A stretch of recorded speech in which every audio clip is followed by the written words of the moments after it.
안녕하세요. 크로스 리서치 이재모입니다. 자, 이번 영상에서는 2023년도 2월 12일부터 2월 18일까지 2월 셋째 주 증시 일정 같이 알아보도록 하겠습니다. 우선 영상을 보시기 전에 구독과 좋아요, 알람 설정 한 번씩 꼭 부탁을 드리도록 하겠습니다. 자, 그럼 본격적으로 2월 셋째 주 증시 이벤트 같이 알아보도록 하겠습니다. 네, 첫 번째 일정은 2월 13일 한미일 외교차 간 협의회가 열리게 됩니다. 요거는 이제 차관급 회의라고 보시면 되겠고요. 2월 13일 미국 워싱턴 DC에서 열리는 것으로 보이고요. 여기에서 우리나라와 사실 직접적으로 연관성이 있고 또 증시하고 연관성이 있는 것들은 바로 요 내용 같습니다. 요 한일 외교 차관 회담이 이제 열릴 건데, 요 일제강점기 강제 동원과 관련돼서 피해 배상 해법 둘러싼 쟁점이 논의가 될 것으로 보이는데요. 이게 항상 시장에서는 그 반일 감정을 이제 불러일으키는 내용들이죠. 그러다 보니까 소위 말하면 반일 테마가 붙기 시작을 합니다. 그래서 일본 제품들 불매운동 이런 이슈가 발생될 여지들이 있기 때문에 상대적으로 그렇게 되면은 국산 제품들이 수혜를 보는 경우들이 많았죠. 대표적으로 여러분들이 잘 아시는 그 SPA 브랜드라고 하죠. 통상 의류 제품들 중에서 유니클로라는 제품이 상당히 인기가 있었는데 2019년도 일본이 우리나라를 대상으로 해서 수출 규제 이슈를 일으켰습니다. 당시에 세계 품목에 대해서 수출을 좀 제한하는 이런 이슈 이벤트를 발생을 시키면서 당시에 그 탑10을 비롯한 여러 브랜드를 가지고 있는 신성통상이라고 하는 기업이 있었는데 이 기업이 크게 수혜를 봤었습니다. 그래서 이런 식으로 이벤트가 발생될 수 있기 때문에 이 외교적인 이슈들은, 그 다음에 한일 관계와 관련된 이슈들은 이렇게 모멘텀적인 이슈가 있다라고 보시면 되겠습니다. 네, 다음 중요 일정은 다음 주 제가 볼 땐 메인 이벤트가 될 것 같습니다. 바로 미국의 1월 소비자 물가지수가 발표가 되는 건데요. 한국 시각으로는 14일 저녁 10시 정도에 발표가 되는 것으로 보이고요. 지금 시장에서 추정하고 있는 수치로는 전년 대비했을 때 한 6.2% 정도 수치를 예상을 하고 있는 것으로 보입니다.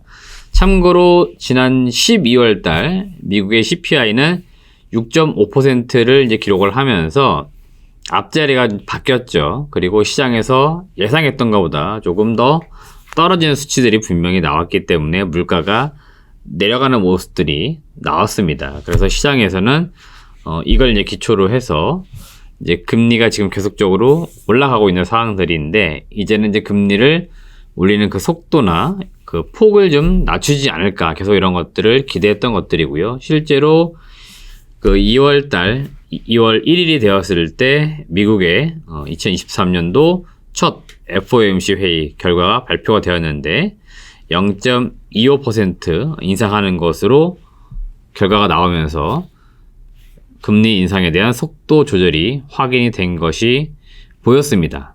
근데 이게 지금 또다시 중요해지는 이유가 뭐냐면 FOMC 회의 결과 이런 것까지 상당히 좋았는데, 지난주였죠. 그 미국의 고용 지표가 발표가 되었는데 굉장히 잘 나왔습니다. 그래서 미국이 지금 고용 상황이 매우 좋기 때문에 거의 실업률 같은 경우에는 완전 고용에 가까울 정도이기 때문에 만약에 이 정도 수치의 고용 상황이다 그럴 경우에는 경기 또 연착륙 또는 경기 침체가 안 올 수 있다, 이런 이야기들까지 나왔고요.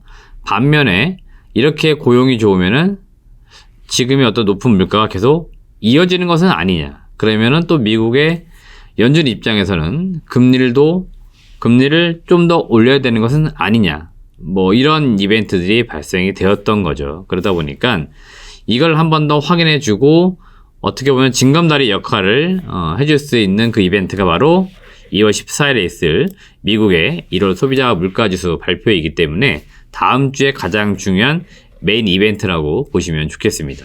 네, 다음 일정은 이제 유럽에서 지금 대한항공이랑 아시아나가 합병을 진행을 하고 있는데 그 심사 결과가 발표가 됩니다. 그래서 여기에서 유럽연합이 합병을 이제 승인을 해주게 되면은 합병 지금 승인 그 대기가 남아있는 이제 국가들이 있습니다. 미국, 영국, 일본 여기를 제외하고 이제 다 통과가 되는 거라고 보시면 되겠습니다. 그래서 실질적으로 이제 미국, 영국, 일본까지 만약에 대한항공이랑 아시아나가 합병하는 것들을 반대하지 않으면 이제 합병이 완벽하게 진행될 것으로 보입니다. 지금 어떤 분위기로 봐서는요, 대부분 다 합병이 승인되는 분위기로 가고 있습니다. 그래서 실질적으로 뭐 시차가 좀 있겠지만 미국과 영국, 일본 여기서도 반대할 이유는 없어 보이고요. 사실 이 대한항공하고 아시아나가 하고 있는 항공기 사업 같은 경우에는 어떻게 보면 독점 노선은 아닙니다. 통상 이런 것들 합병을 반대하는 이유들은 어떤 특정 기업 간에 결합을 할 경우에 가격 담합 같이 이런 행태가 이루어질 수 있겠죠. 그러면은 일반 소비자들에게 또 피해가 전가될 수 있고 가격적으로 부담을 줄 수 있기 때문에 합병을 불허하는 경우들이 있는데요.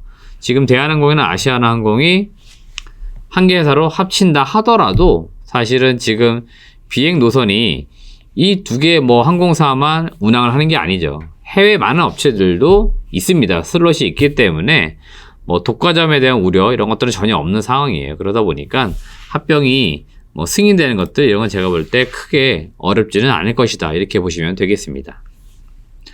당연히 합병 승인이 난다 그러면은 주가 차원에서는 이 아시아나가 좀 더 좋게 반응할 것으로 보이고요. 뭐 대한항공도 솔직히 나쁜 건 없어요. 그래서 제가 볼 때 양사 모두 좋은 이벤트가 될 수 있겠다 이렇게 보시면 되겠습니다. 네, 다음 이벤트는 HMM의 메가 컨설팅 자문사가 결정되는 이벤트가 있습니다. 지금 산업은행이 가지고 있는 이 지분을 이제 민간 기업에게 넘겨야겠죠. 그러다 보니까 이 매각 이제 주관사를 선정해야 되고 뭐 이런 작업들이 이제 순차적으로 이어질 것으로 보이고요. HMM이 이제 산업은행에서 최대주주가 이제 민간 기업으로 바뀌었을 경우에 또 사업이 어떻게 될 것인지 이런 것들 매우 관심도가 높고요. 단기적으로는 HMM이 결국에는 매각 절차에 돌입이 되면서 동사의 기업 가치가 조금씩 올라가는 모습도 나오고 있습니다. 주가가 조금씩 올라가는 모습도 나오고 있다는 거죠. 그만큼 민영화에 대한 기대감이 높은 종목 중에 하나이고 민영화 되었을 때 이 기업이 과연 얼마 정도의 또 주가를 형성할 수 있을지 이런 것들도 시장에서는 관심사가 있는 내용들이에요. 그렇기 때문에 시장 전반적으로 볼 때 HMM의 민영화 관련된 이슈도 잘 보시길 바라겠고요. 이와 비슷한 맥락으로 뭐 민영화 이슈가 있는 기업들도 있고 또 지분 경쟁, 뭐 경영권 분쟁 이런 것들이 증시 시장에서는 2월달, 3월달에 좀 주요한 화두입니다. 그러다 보니까 이런 내용들이 늘 좀 시장에서는 관심을 갖고 있는 중요 이벤트다라고 좀 보시면 되겠습니다. 네, 이상으로 2월 셋째 주 증시 일정을 같이 알아보았습니다. 이거 이외에도요, 매일 뭐 1일 단위로 또는 다음 주 월요일에도 새롭게 업데이트 되는 내용들이 분명히 있습니다. 그렇기 때문에 저희가 이렇게 알려드린 내용들은 통상적으로 그 매주 금요일 정도 되었을 때 종합을 하기 때문에 또 새롭게 업데이트 되는 내용들이 있을 수 있다. 그런 것들을 참고하시면서 그냥 굵직한 이벤트가 이런 게 있다 정도로만 짚어가시면서 시장을 읽어가시거나 또는 시장 또는 섹터와 관련되어 있는 종목이 있다면은 그런 종목들도 한 번씩 관심을 가져보시면서 매매를 하셔도 되고요. 증시 상황을 이해하는데 시장을 조금 공부하는데 뭐 이렇게 이용하셔도 관계는 없겠습니다. 앞으로도 많은 시청 부탁드리겠고요. 꾸준히 저희 그로스 리서치 유튜브 채널 시청을 부탁을 드리도록 하겠습니다.